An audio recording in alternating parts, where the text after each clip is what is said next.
So my name is Jim Kolker. I am the creator of the vector sequencer. I'm going to be doing a kind of a basic demo, and then we're going to kind of open up for Q&A. We have some very good friends and helpers online with us today. Cody Murray, who helps assemble vectors, actually has been doing quite a bit of that lately. Hey everybody. Let me, there we go, go back to gallery view for a bit. So Cody's over there in the lower right corner. And also all the way from Melbourne, Australia is Steve Turner. And he's going to be help moderating on the YouTube chat, collecting questions to feed to me while I'm busy twisting knobs. And I'm going to enlist Cody to keep me on track in terms of demo and features. So All right. let's flip over to the system and zoom this in.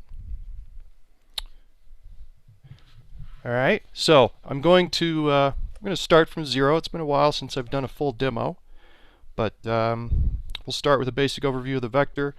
Also a little bit of the Launchpad integration. That's what the Launchpad over here is for. Launchpad integration is new, coming up in the Vector 2.0 firmware. So what is the vector sequencer? Well, it's a Eurorack module, 42 HP wide. It's a digital sequencer with an analog style control interface. We have these large OLED displays across the middle to show you the values for everything you're editing, and then 8 encoders underneath so you can easily edit your parameters. The row buttons above the OLEDs show you all of your different edit modes, so you can flip between those. We're on pitches, we can flip over to glides on a second page. We have gate time, also groove amounts for a little micro timing offsets, velocity, and also 3 pages of MIDI CCs if you like. Step length and repeat per step, of course. We have ratchets available, up to 4 ratchets per step. We have chance operations, which are a way to add a little modification to a step with a certain amount of probability. So I can say I want to skip this step. I want the probability to be 50%. And I can set a different chance operation for all the steps. There are a lot of different operations here. You can mute, unmute, skip, unskip, jump backwards, jump either direction, jump forwards, add an accent, which is a velocity change, a little more accent, maximum accent. We can increase the gate some, we can increase it a lot. We can tie a note, which when 2 steps are tied, you get you get a note that is 2 steps long. Hey Ratchets here Jim, too. do you have Yeah. a sequence that you could run along with this while you're going through some of these? Because this is a pretty cool feature that I think helps separate the vector from a lot of other sequencers.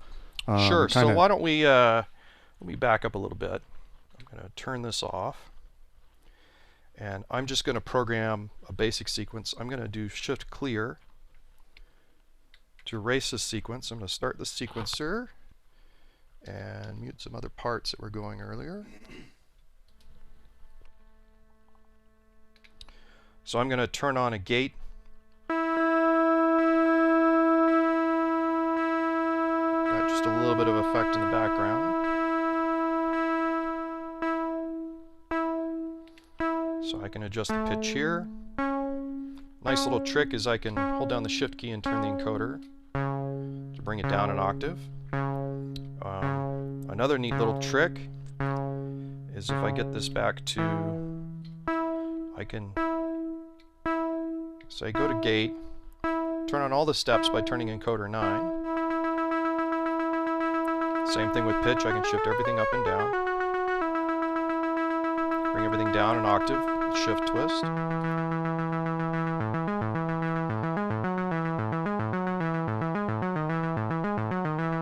So very easily create standard 8-step sequence.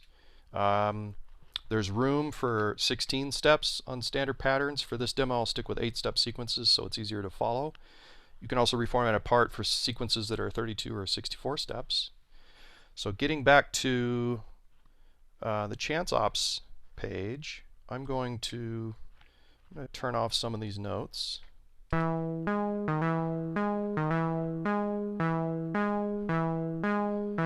Slow the tempo down a little bit.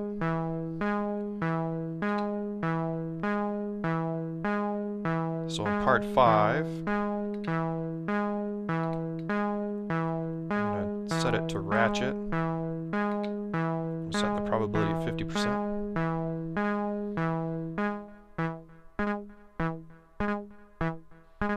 So I can have that ratchet. I can turn on a couple more notes. Put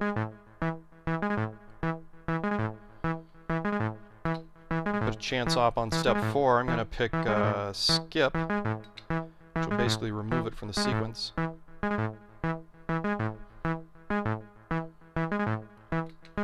On the step 6, I'm going to put in a pitch change. We'll send it up an octave. So we'll send it up a fifth.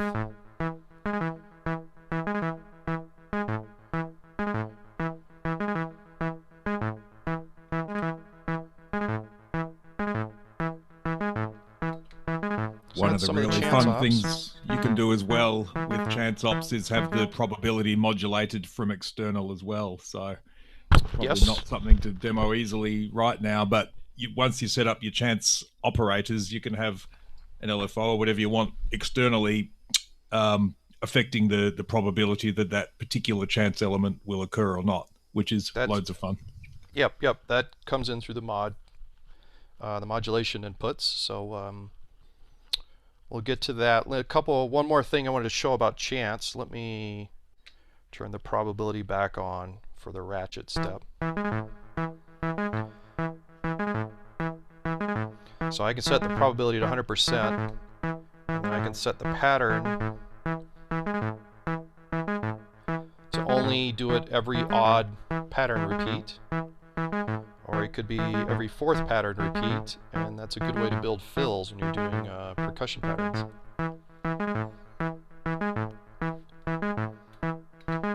Okay, so now over to modulation. We have a couple of subsequencers built in. You can set the length. So we have our main sequence here. This is always running. We also have the two subsequencers. They're much simpler. A few settings here, 8 steps here. But I can say I want this to run for 4 steps, whole notes. I'm going to transpose the sequence. I'm going to turn the modulation on. I'm going to enter a simple transposition.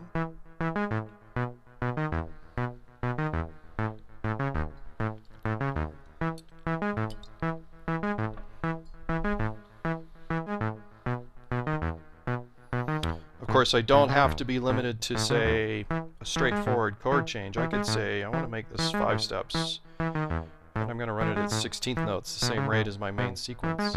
And then I'm going to put in some octave offsets. So I've entered kind of some pitch modulation that runs at a different rate than the main sequence. So some other parameters we can modulate here include the octave, sequence rate, the direction, start step, and I think there are a couple more coming in 2.0 that aren't turned on yet. Another kind of modulation, as Steve mentioned, is external modulation. So we'll try this on the fly if I can find a patch cable. I've got an LFO off screen. It's a triangle wave LFO. I'm going to patch it into mod 1.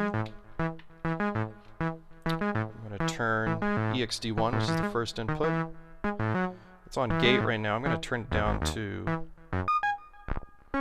pitch 2, which is across 2 octaves. I'm going to attenuate that a bit. I'm going to go back here. I'm actually going to clear out the sequence entirely. Okay, so just all repeating notes. So you'll hear the modulation directly. I got to turn it back on.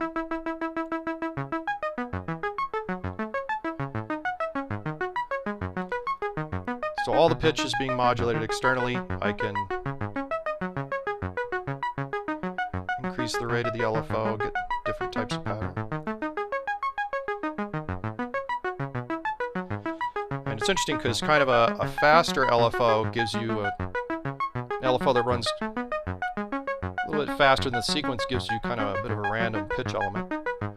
One nice trick is that instead of pitch over 2-octave range, you can say I want to go for P712 will give you 7 and 12 semitone transpositions. So they're all very consonant with your bass pitch. So it's basically you're going to get E's up and down an octave, or B's, which would be the 5th of E. So then I can go in and I can start programming a few other notes. I mean, you effectively removed the need for a quantizer module by having that built in, so it just frees up even more HP with internal function. Absolutely. Absolutely. Hey, Jim. Yes, sir. Hey, Jim, just a question. When you're doing that external modulation of the pitch there, in line with the key you've got set either globally or for the part as well? Yeah, it's always quantized. So in the globals, I've set the key as E major. So as long as that is the scale, we're going to be stick to that scale. If I turn it down to chromatic, and then I go back to modulation, and I go back to, say, pitch 2, now we're all over the place, right? Right.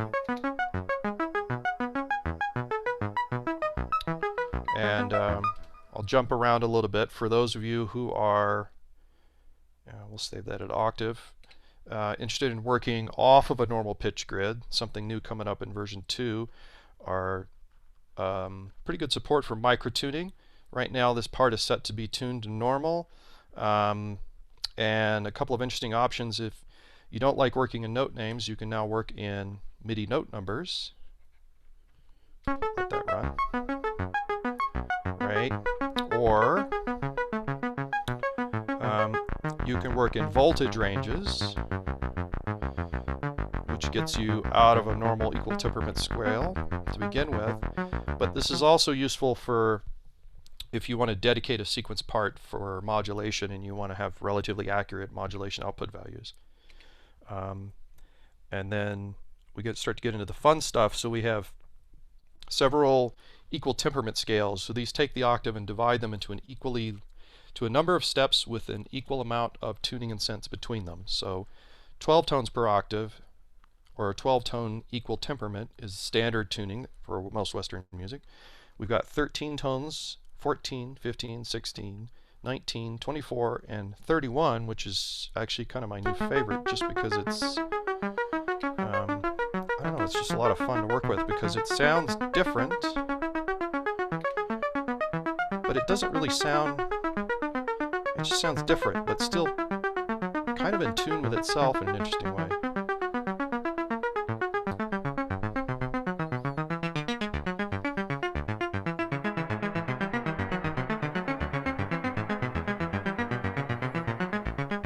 So that's 31 tone. We also, courtesy of Robert Rich, he helped me with some tuning files. This is a Harmonic 12 tuning, which is a type of just intonated scale.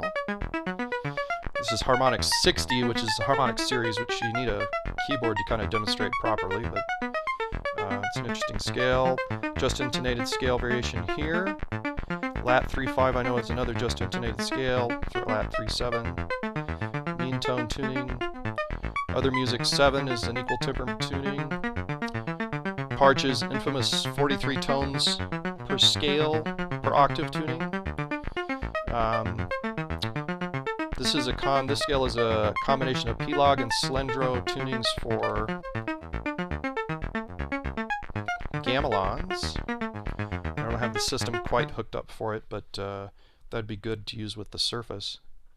Pythagorean scale, and then you can actually load a couple of scales from MIDI tuning files that you can store on the Vector's SD card.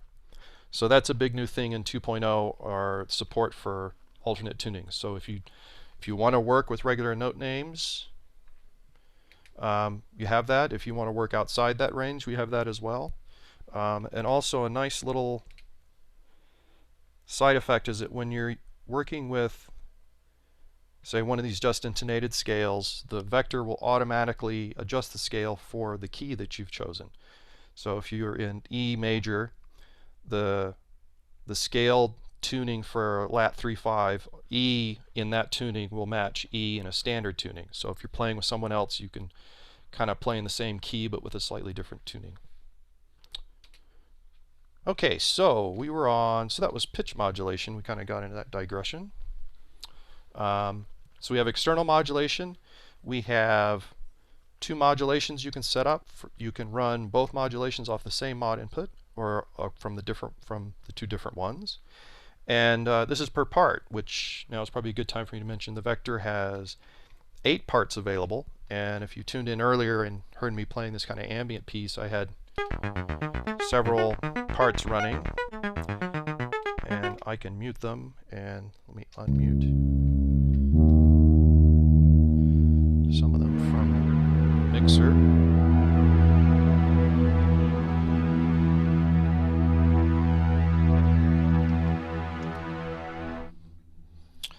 So for all the 8 parts, you get, let me unmute that one. I'm going to clear that pattern out for now. For all 8 parts, you get the 2 subsequencers and the external modulation options. Each part is essentially something you can use to control a voice of your system. It's like separate voices, right? Like 8 separate sequence controls that you can send to their own destinations. Right. And on board the Vector, we have 2 sets of voice outputs with pitch, gate, and velocity each, as well as 2 MIDI outputs. We have our modulation inputs. We talked about those. We have run, clock, and reset, which are bidirectional triggers that can be used for clocking and sync, but also as trigger outputs if you're doing some drum programming. Let me slide the case over a little bit, and underneath this mass of cables here, there's an expander module. Hey Jim, what sort of cables are they? Are they Luigi's or? These are Luigi's angle cables, which are they're pretty. This is a new system setup for me. I just cabled it up last night, so I like to have the expander over on the right because it turns into this jumble of cables. But you get 4 more voice outs, and with pitch, gate, and velocity each. 8 triggers, the first 6 of which are bidirectional. 2 MIDI in and out, so these are going to and from the chord prologue, which is underneath the shelf, just outside camera range, and DIN sync in and out on DIN connectors. So that gives you lots of I/O to work with. All of the outputs have flexible routing. So let me slide this back over a little bit. Yeah, because you've got a couple of different ways that you can route out of it with the USBs, the MIDI outs, and the built-in, without the expander, CV outputs. And I think you can also set some of your additional, like clock, reset, and repeat jacks to be part outputs in the global routing page. Is that right?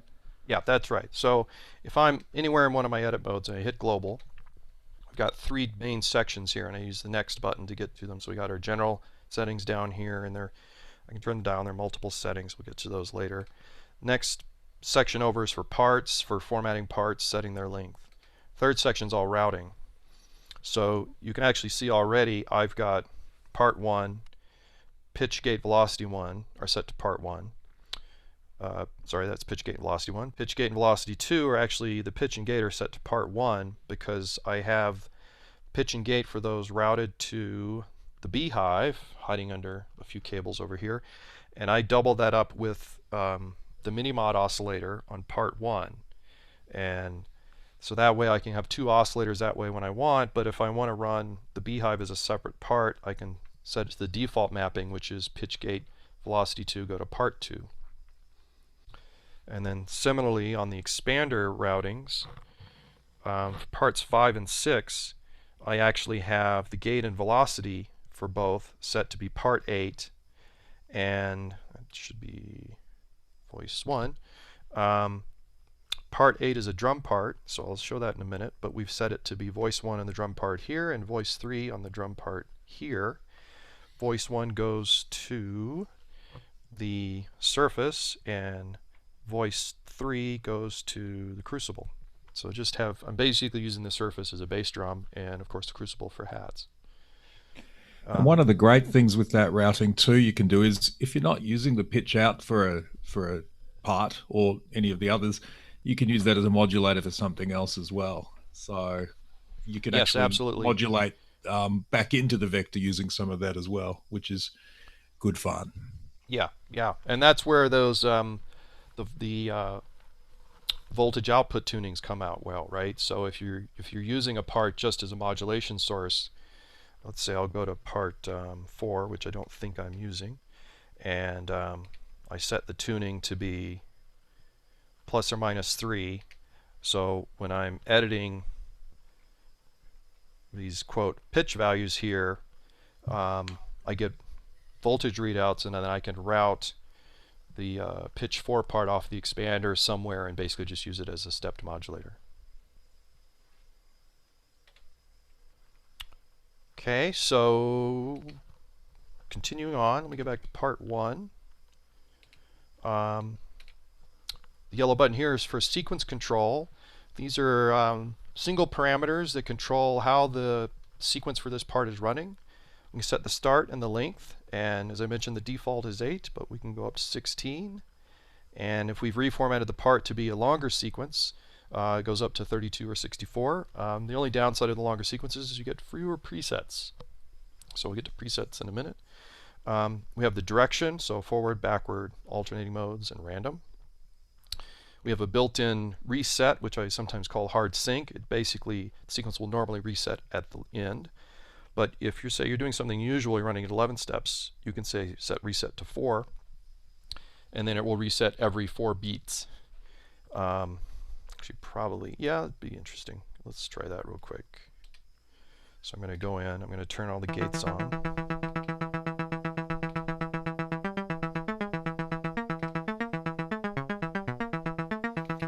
I'm actually going to make this shorter so it's a little easier to hear.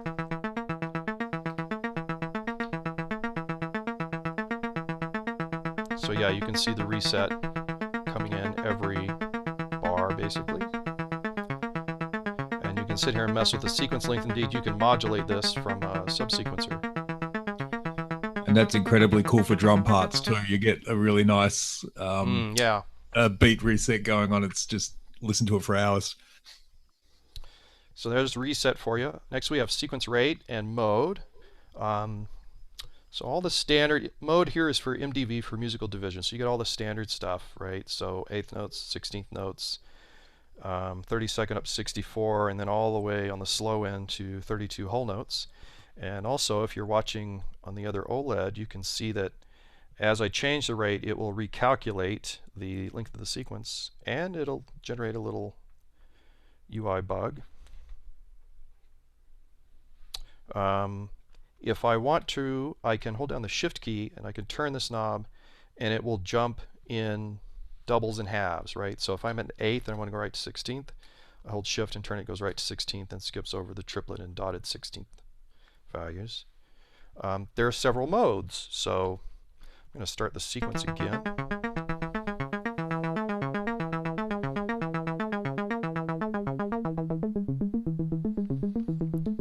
I'm going to set the mode to, let me do something else real quick. Let me get the drums going again.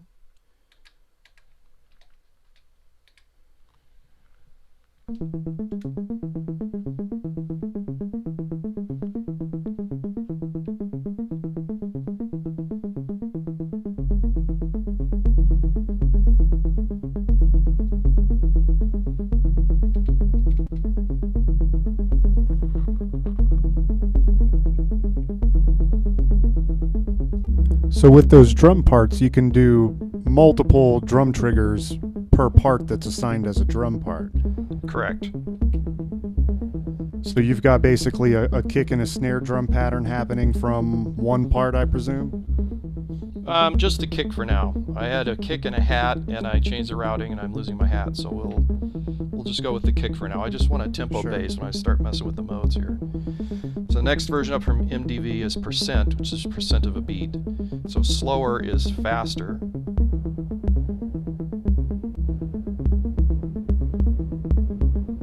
except I am editing the wrong part. Let me get back here and turn this back to where that's supposed to be.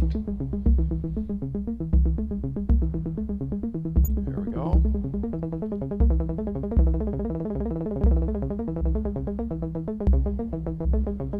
And then we have a speed mode where it's kind of the inverse. Higher numbers are faster.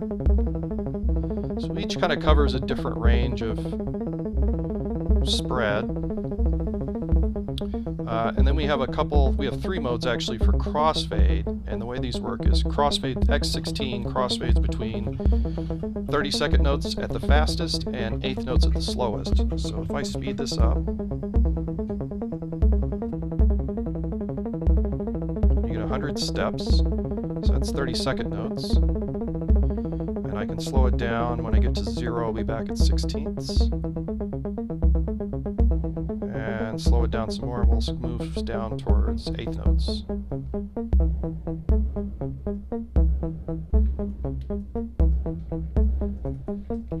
Okay, bring that back up to 16ths. And then in addition to those three modes, so X8 triplet would go between 16th note triplets and quarter note triplets, if I remember correctly. X8 goes between 16th, 8th, and quarter notes. And now we have 3 P modes, or phase modes, which adjust tempo much more subtly than the other modes. So actually, if I go over to my drum part, and I turn on, I'm going to adjust the sound of this. Go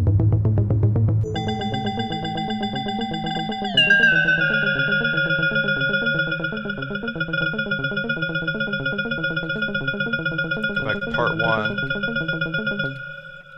Get these back in sync with each other.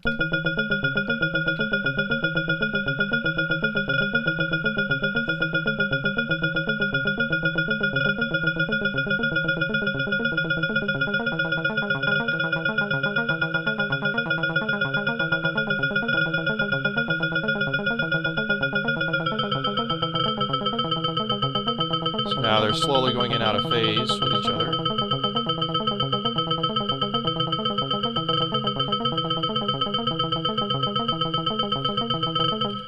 That's a fun way to get out of grid. Get that back to bass drum land.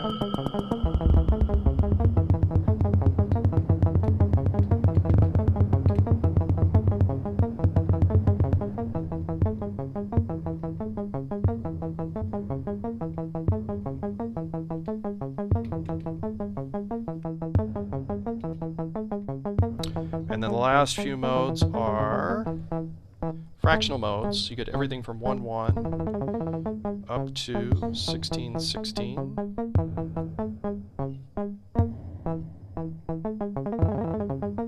So this can be a fun thing to do, is to set the denominator to a fixed value and then modulate the numerator. And then the last thing, which I'm not sure if I'm quite set up to demo today, are trigger modes. You can actually trigger a sequence from an external input if you have the sequence expander, the jack expander. So I can plug something from, say, a woggle bug or another trigger source, or even another trigger output on the vector, plug it in here, set the mode to T1, say if it's trigger 1, which is under this jack here, then the sequence will be stepped from an external source. So that's all the rate modes. Let's bring this back down to the usual 16th notes. Last two things, we can set the octave, and we set a transposition. A nice little trick is we can use the buttons below the encoders as a mini keyboard. So I can transpose on the fly here. You can even hold down the previous button and go down an octave, or hold down next. Go up an octave, up 2 octaves actually. So it's a handy little performance trick.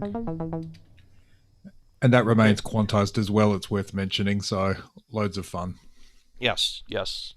So presets are next. Every part gets a set of presets. The number of presets you get depends on the maximum sequence length. We have 20 presets on part 1. It's a sequence length of 16. That drops to maybe, I think, 12 if you have a 32-step sequence, and then 6 if you have a 64-step sequence. I've already got 3 presets here that I've been playing with. And let's turn a couple things So on. each preset is basically the sequence for each part. Yes. Yes, it's all the settings on this top row that we've been editing, including your chance operations, your modulation settings, everything under the control page. So all of those can be stored in each preset, which pertains to each part. So essentially, you know, you can construct an entire song from using your presets. That's correct. So we are actually almost at our 30-minute limit, so we'll go through scenes quickly. Scenes, as we were talking for presets, you have these presets you have available per part. On the scene side, you can see all of the presets across all 8 parts, and you can come down and you can set up, I don't have a lot of presets set up, but you can set up another set of presets, and then as the system is running, you can cue those up, and it changes all the presets for all the parts at the same time. So that's a way to build arrangements you can use in a live set. Okay, Steve, we got any questions from the YouTube crowd that you not presently. Not presently. Okay. All right. So let's go ahead. We'll just press on with the Launchpad then. Over on the left, I have a Launchpad Mini. I'm going to turn the exposure down on the camera just a notch so you can see the colors a little better. The idea is that Launchpad plugs in on the USB-A jack on the Vector and allows you to do a number of different things. One of them is navigate the system. So you've probably seen me do this little trick where I hold down the part button and I push a white key and I can jump to that part. Jump to part 3, jump to part 1. On the Launchpad, you can just push the buttons on the top row and jump to those parts automatically. The next row down, you can mute and unmute parts.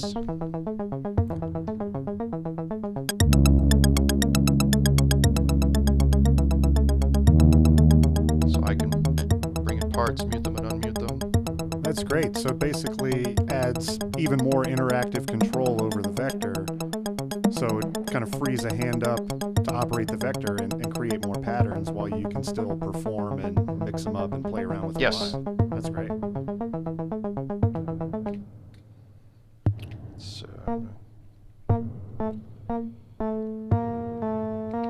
Get this pattern back to kind of in the same vicinity I had it before. We have this A and B.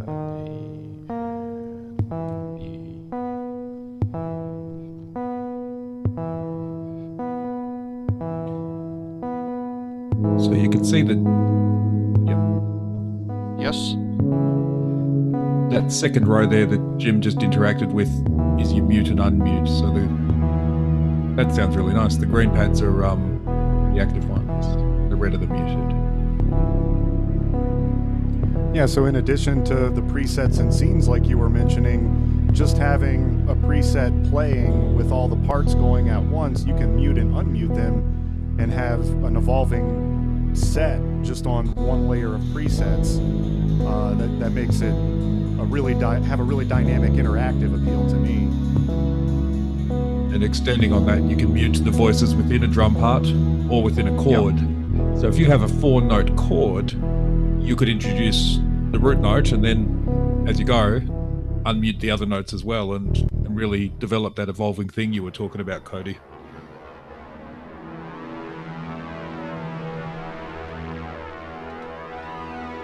Yeah, I haven't really applied the muting and unmuting of the individual notes in the chord yet. That sounds incredible.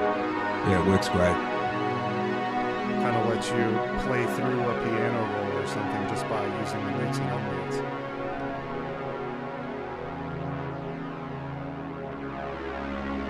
And then underneath those, you've got rows 5 and 6, which become your scene selectors. So it's like an Ableton style scene selection. These rows here. So I had set up 2 scenes earlier. 1 and 2. And I don't think it's going to change much, but I can queue up this other scene, have them flip over, both the launch pad and the vector update at the same time.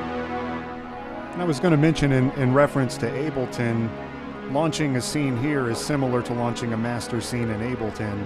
If you reference the grid and think about the grid layout, when you trigger that scene on the vector, then that's essentially triggering all of those clips from the master launch section in Ableton. So that was an easy way for me to reference how to navigate the vector and really interact with its clips, if you will. You know, the scenes and presets are clips in master launch for the direct reference.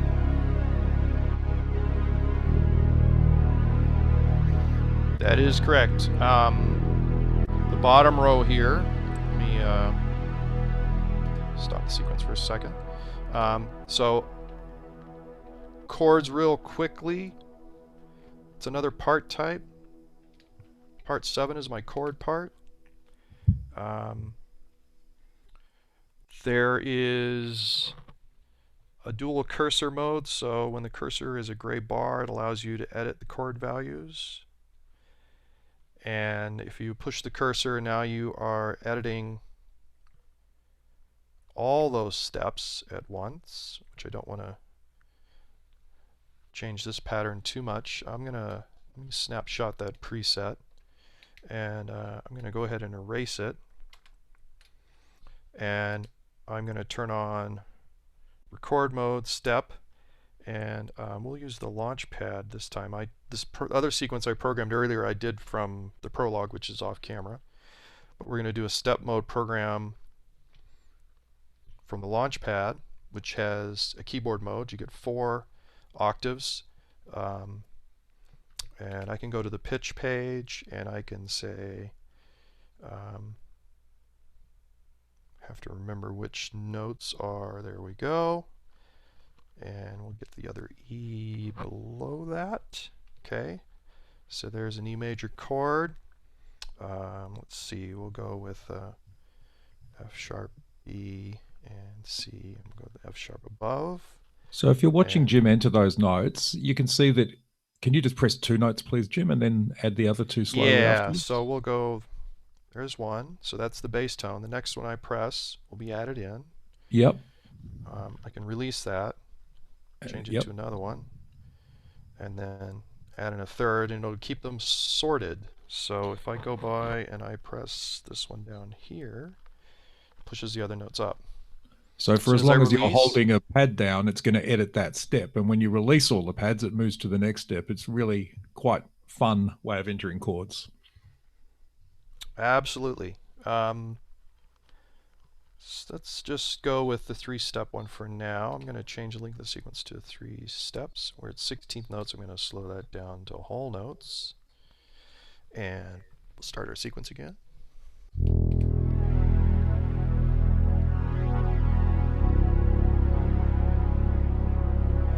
Yeah, that's really nice, and I think it's important to note right there that being able to adjust the rate and the sequence length per part. You can subsequence lengths to be different lengths from each other, or have one be very long and the others are interacting as modulation sources, and that was a really nice demonstration of that. Let me get my string pad going again. So I've still got my old pattern on the other preset.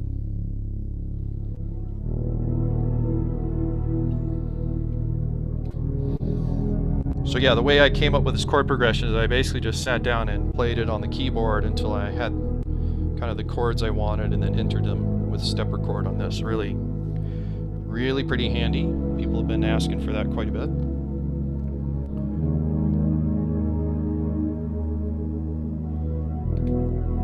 Okay, so back on the Launchpad side, let me bring back a couple of the other parts.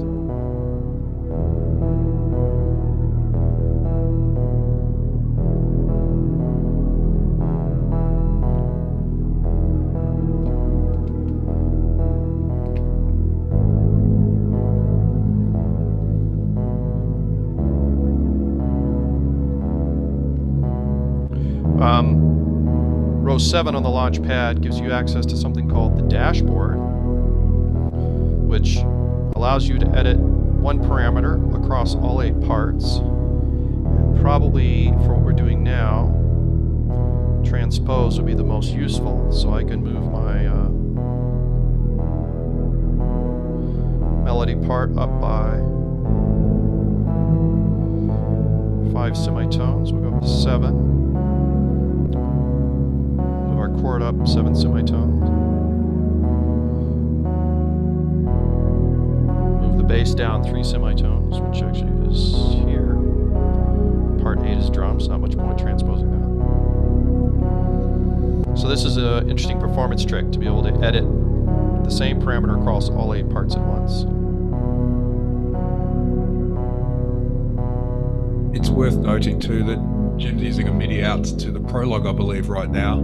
Yeah, the chord mode works exceptionally well if you've got polyphony within your Eurorack as well. So I'm using an Instro Troika, for instance, and I frequently use the chord mode to control that. Yeah, and in addition to that, for somebody like myself where I do a lot of sampling in the computer or in a DAW setting, just running the USB output via chord mode to activate any of the polysynths in your computer system or your iPad or whatever is a huge expansion with just one tiny cable. And layering those chord modes with other synthesizers, you get a lot of really evolved sounds really quickly. So now I'm on the second Launchpad page, which shows your presets, and there aren't many presets going on here. Parts left to right, parts 1, 2, 3, 4. Part 7 is my chord part. So I brought up the part 7 page, and I can pick a different pattern. You can see every bar line will switch over to the other chord. So this is the 3-step chord pattern I entered a few minutes ago. And then there's the 8-step longer one. I know some people have been asking for us to be able to use the right-hand side columns to trigger a whole row of presets, so definitely be adding that pretty soon. And then on the last of the Launchpad pages is a part edit option. So when you first go there, you get all your parts and the colors match the colors on the LEDs and the vector. So part 7 is blue. Part 1, which go ahead and part 1 is red. Jim, does your video monitor output still look good? Let me do a quick battery swap here.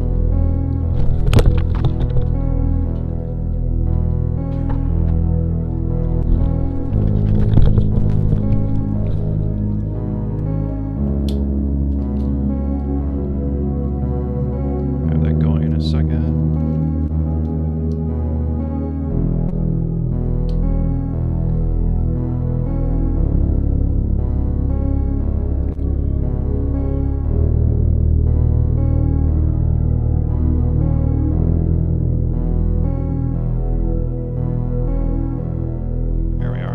Looks great. I'm going to speed up this.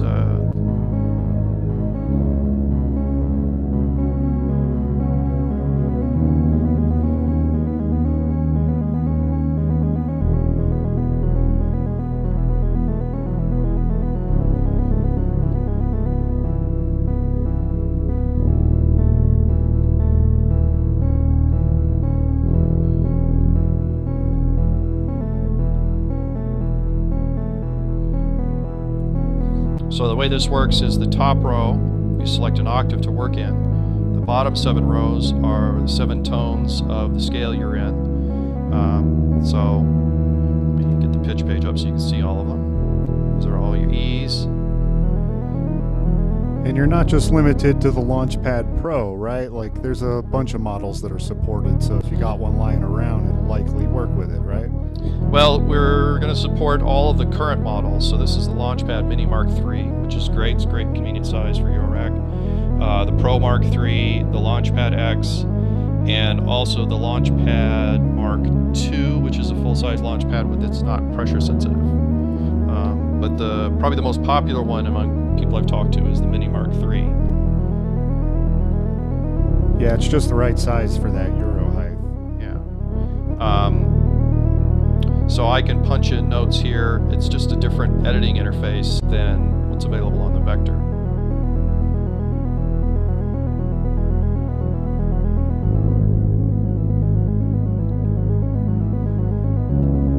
If I want to switch everybody up an octave, I can do it. Or of course, I can do it on the Vector.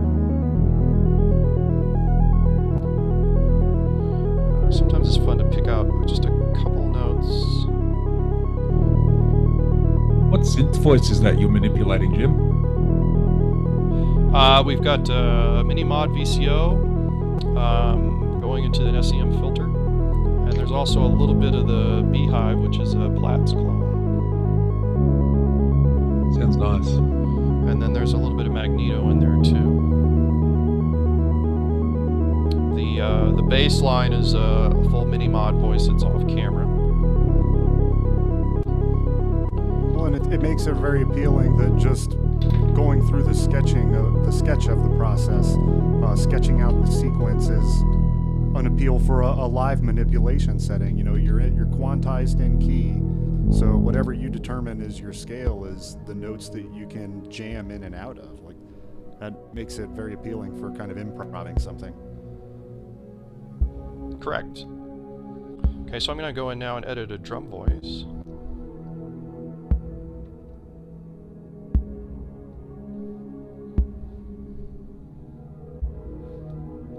Check my part mapping and figure out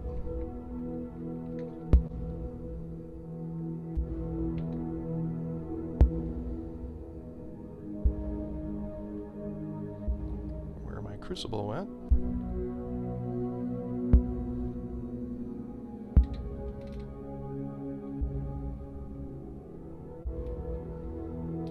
Okay, we're gonna just check. I had a couple things where I was losing routings in some cases.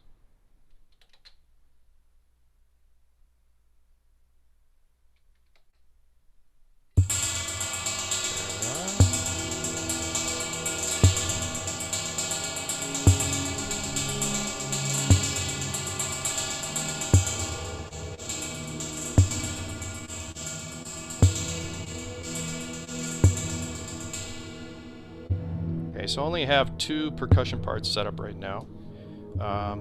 Top row is a bass drum, sort of.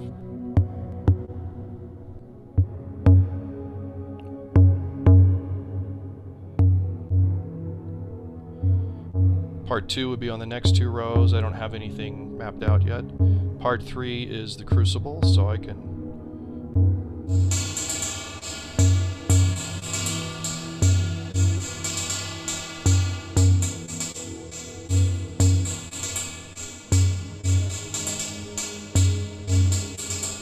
mapped out. Just makes it really quick to edit, so I can, you know, very quickly say, I want to try this pattern here,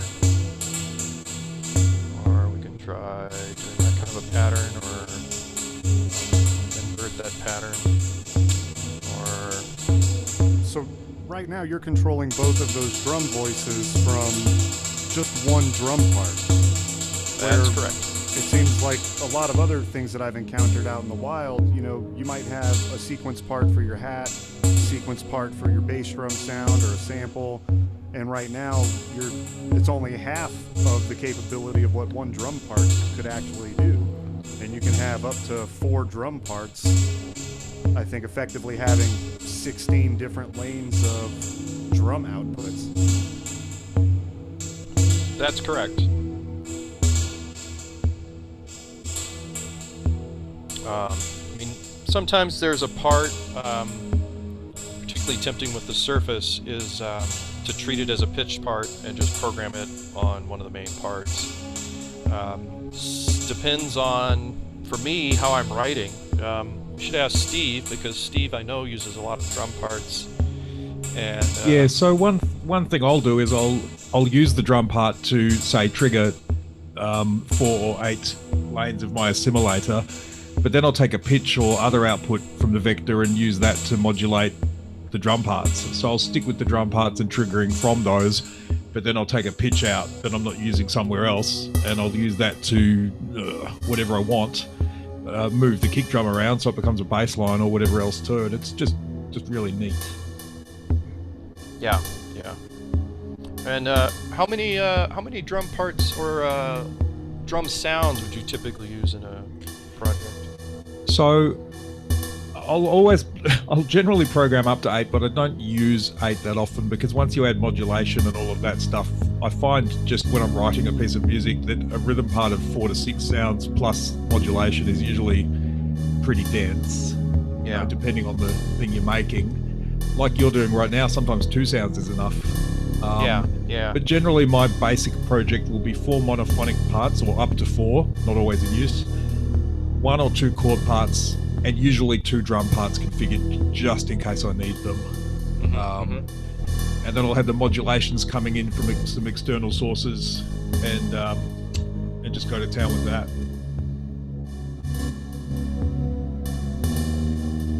Yeah, that sounds great. Okay, so we've covered drum parts and chord parts. We've covered pretty much everything on the launch pad. We've covered external modulation. We've covered internal modulation, presets and scenes, all the main edit bits, chance operations.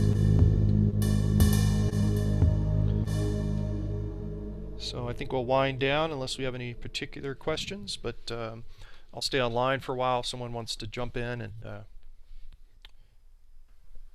ask questions. So just a couple of things. In addition to the part controls and part sequence controls, you've got the ability to adjust for gate lengths and the note lengths and the velocities. There's a lot of different submenus that can come from being able to use your velocity subpage and send out CC messages to MIDI devices.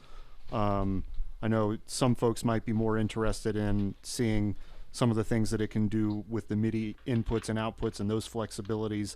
But just a note on it, for all 8 parts via a MIDI cable or USB, you can send out 3 different CC messages per part for up to 24 different CC message outputs for the whole set of the vector. So that's a lot of MIDI control if you're just looking at the vector as something that's take this with me and a MIDI synth.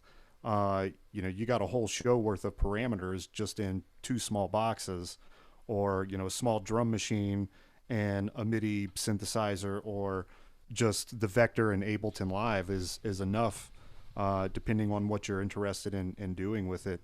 But the CC lanes and the MIDI implementation is becoming almost essential for some of the functions that I perform with it. Yeah, I think that's something I really enjoy about it is having access to the MIDI stuff. I mean, I'm using the Prologue all the time. I'll often send, obviously Launchpad's all MIDI control. I'll often use the Minotaur or the Siren as a extra synthesizer over MIDI. And of course you can pipe MIDI into a computer and use plugins that way. So for me, it's a full hybrid solution. I work in the modular with external gear and sometimes computer gear. And hopefully we see more MIDI people making devices with TRS 3.5 style ins as well, because it's just so much neater coming out of the Vector as a 3.5 and plugging into whatever else. Yeah. Using that. It's great. Yeah. I mean, it seems a little counterintuitive, but having MIDI gear in Euro can be really handy that way, particularly for polyphonic parts. I mean, it'd be great to have a MIDI input on the surface, right? Oh, absolutely. So, all right, so we're going to wrap up the live stream portion. I'm going to keep the Zoom meeting going. If you look on the, as soon as I kill the live stream, on the 512 manufacturer page at SynthBooth, there are some Zoom coordinates if you want to jump in and ask us some questions and hang out. I see we got a couple people dropped in, so we'll go in kind of a private portion of the meeting for something. People have some Q&A, and I'll also be online tomorrow. I can't remember exactly what time it is. If anybody else wants to come by and have any more questions. So thanks everybody for joining in. This is our first 512 live stream. I think it went pretty well, and looking forward to having more. Thanks everyone.